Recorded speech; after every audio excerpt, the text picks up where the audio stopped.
Hello guys, তো কেমন আছো?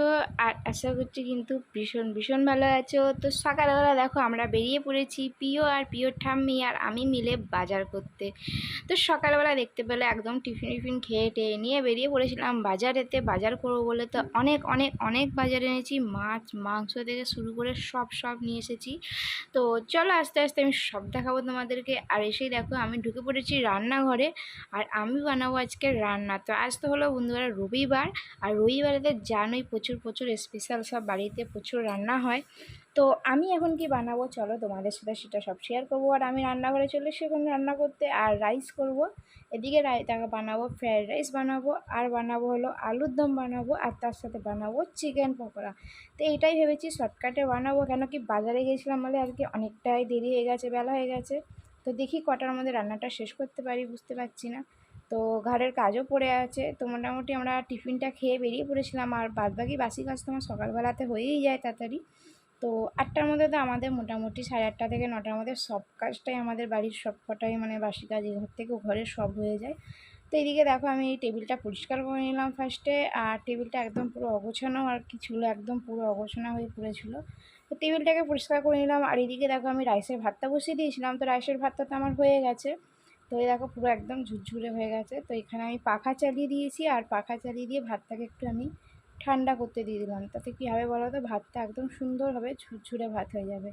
আর এদিকে দেখো আমি ঘিয়ের মধ্যে ভেজে ফেললাম রাইসের জন্যে বিনস, গাজর ভালো করে এখানে ভেজে ফেললাম। আর দেখো গরমটা দেখো প্রচণ্ড পড়েছে, তো সিঁদুরটা পর্যন্ত পুরো একদম গড়িয়ে পড়ে যাচ্ছে এরকম অবস্থা।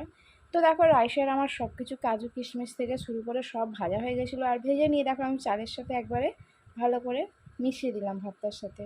তো রাইসটা আমি এইভাবেই করি, খুব প্রচুর সুবিধা হয়।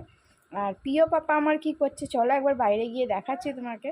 তো এই যে দেখো প্রিয় পাপা এখানে কোথায় যাচ্ছে বলো তো, হাম্মার কাছে যাচ্ছে। তো এসেছে দেখো গোয়ালেতে, তো হাম্মাকে আর কি বিস্কুট খাওয়াতে এসেছে। তাই জন্য আমি একবার দেখতে এলুম, কেন কি বাইরে যখন প্রিয় পাপা বেরোচ্ছিলো প্রচুর প্রচুর গলার আওয়াজ পাচ্ছিলাম আমি, প্রচণ্ড চেল্লাচ্ছিল। তো চিল্লে চিল্লে বেরোচ্ছিলো বলে একদম শুনতে পেলাম বলে আমি ভাবলাম দেখি তাহলে প্রিয় পাপা কোথায় যাচ্ছে।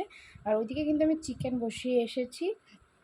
তো প্রিয় বাবা দেখো বিস্কুট খাওয়াতে গিয়ে নিজেই কিন্তু বিস্কুটটা খেয়ে নিচ্ছিল। তো এই হয়েছে ব্যাপার। আর আমি দেখো তারপর ভেজে ফেললাম 4টে বড়া। আর এইদিকে আমি চিকেনের পকোড়াও বানাবো বলছিলাম, তো এই যে চিকেনের পকোড়াও ভাজতে বসিয়ে দিয়েছি। আর বানিয়েছি দেখো বন্ধুরা এদিকে আলুর দম বানিয়েছি, আর আলুর দমটা কিন্তু দারুণ খেতে হয়েছিল। তো চলো দুবেলা খাওয়া দাওয়া নিয়ে চলে যাই আবার। তো এইটাকে দেখো রাইস করেছি, আর এই যে এখনও অনেকটা রাইস পড়ে আছে, আর আলুর দম হয়েছে, আর স্যালাড কাটা হয়েছে, পাঁপড় হয়েছে, চাটনি হয়েছে।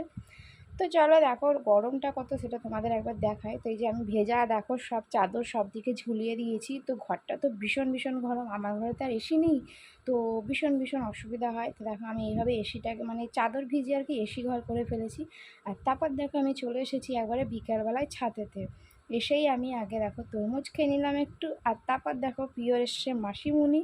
তো চলো আমরা এখন সন্ধ্যাবেলা একটু বেরু করতে বেরোবো, আর তারপরে আমরা আবার এসে ঘরে খাওয়া দাওয়া করবো। তো এখন বাজতে যাই 9টা। তো চলো আমি ঘরে এখন ঢুকে যাবো। তো এই দেখো আমি খেতে বসে পড়েছি।